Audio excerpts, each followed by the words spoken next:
जंगे मौता सिर्फ एक लड़ाई नहीं थी, ये वो दिन था जब दुनिया ने पहली बार अल्लाह की तलवार यानी सैफुल्लाह का ज़ुहूर देखा। हालात बद से बदतर थे। सूरज की तपिश के बीच पैगंबर खुदा के चुने हुए तीनों कमांडर हजरत जैद, हजरत जाफर और हजरत अब्दुल्लाह बिन रवाहा एक एक करके शहीद हो चुके थे।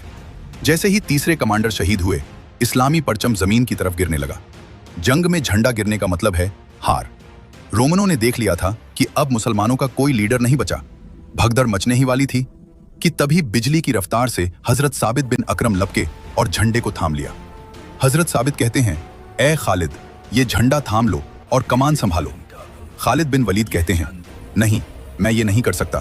तुम बदरी सहाबी हो, मुझसे उम्र और इस्लाम में बड़े हो, इसके हकदार तुम हो। हजरत साबित कहते हैं, इसे ले लो खालिद, तुम जंग की चालों को मुझसे बेहतर जानते हो। अल्लाह की कसम, मैंने ये झंडा सिर्फ तुम्हें सौंपने के लिए उठाया था। और इस तरह मौत के मुहाने पर खड़ी फौज ने अपनी कमान अपने सबसे काबिल सिपाही को सौंप दी। कमान हाथ में आते ही खालिद नहीं रहे, वो उम्मत की ढाल बन गए।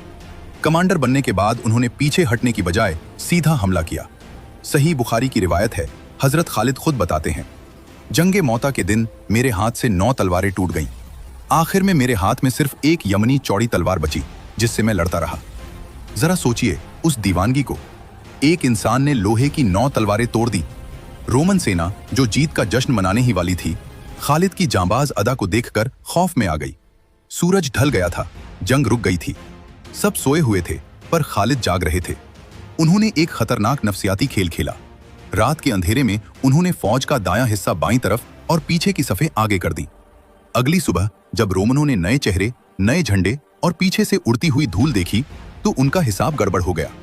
उन्हें लगा मदीना से और फौज मदद के लिए आ गई है। 60 गुना बड़ी रोमन फौज डर के मारे अपनी जगह पर जम गई। खालिद ने मिलिट्री हिस्ट्री का सबसे बेहतरीन फाइटिंग रिट्रीट अंजाम दिया और फौज को निकाल लाए।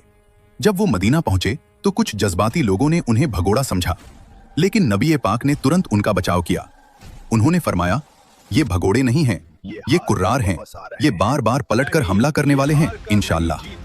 उसी जंग के दौरान पैगंबर ने उन्हें वो खिताब दिया था जो कयामत तक गूंजता रहेगा, सैफुल्लाह, अल्लाह की तलवार।